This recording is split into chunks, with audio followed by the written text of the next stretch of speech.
Hindi natibag ang Senado. Yan ang mensahe ni Senate President Alan Peter Cayetano sa gitna ng magkakahiwalay na investigasyon sa pamamaril sa Senate building noong nakaraang linggo. Sinagot naman niya agad ng hepe ng NBI. Narito po ang report ni Dave Abuel. The Senate is under attack, was under attack. This is the Senate of the Philippines. We are allegedly under attack. Ito ang paulit-ulit na pahayag ni Senate President Alan Peter Cayetano matapos ang pamamaril sa Senado noong nakaraang linggo. Pero taliwas dyan ang iginigit ng palasyo. Senate siege. Was it under attack? It was not. The Senate was not under attack. It was only the statement made by Senator Alan Cayetano.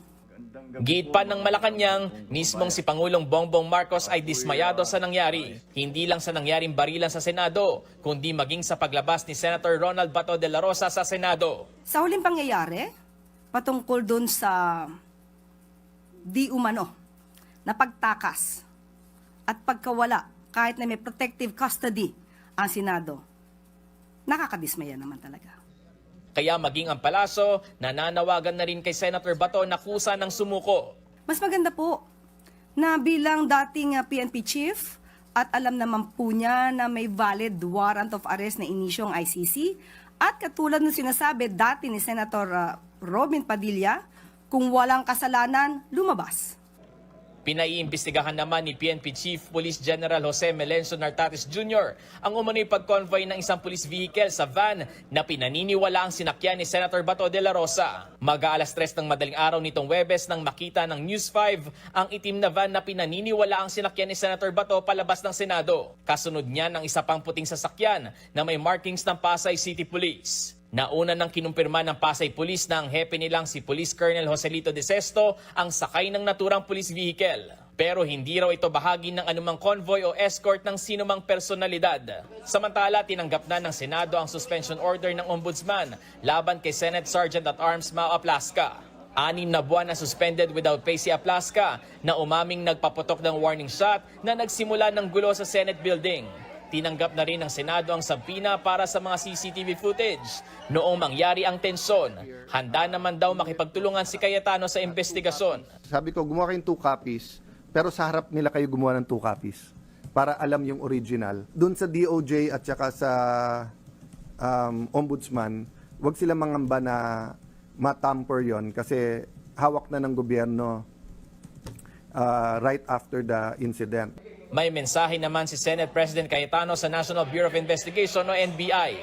During my watch, hindi nyo natibag ang Senado. Now, kung if I remain or kung papalitan ako, sana hindi matibag ang Senado. Agad namang niyang sinagot ni NBI Director Melvin Matibag. Gusto ba namin tibagin yung Senado? Gusto lang namin ipatupad yung batas, ano? Saka, it's not about Senator Alan Peter Cayetano, it's about the Senate and the judicial system. No? Sinabi yan ni Matibag nang makipagpulong ang NBI sa mga tauhan ng PNP Criminal Investigation and Detection Group o CIDG para sa hiwalay na investigasyon ng pambansang pulisya.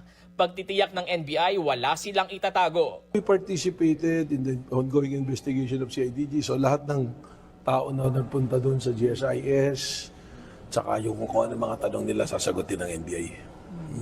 We are very transparent on this one.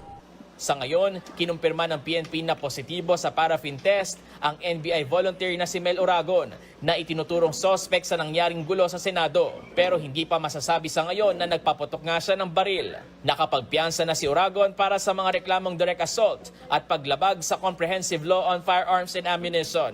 Nagbabalita mula sa Frontline, Dave Abuel, News 5. Mga kapatid, patuloy po kayong tumutok sa 105.9 True FM para sa totoong balita, impormasyon, music, and entertainment. Mag-subscribe sa aming YouTube channel at podcasts. At sundan nyo rin po kami sa Facebook, Instagram, X, TikTok sa True Network PH. Bisitahin din po ang aming website, truefm.ph at panoorin kami sa True TV Signal Channel 19. Kami po ang 105.9 True FM.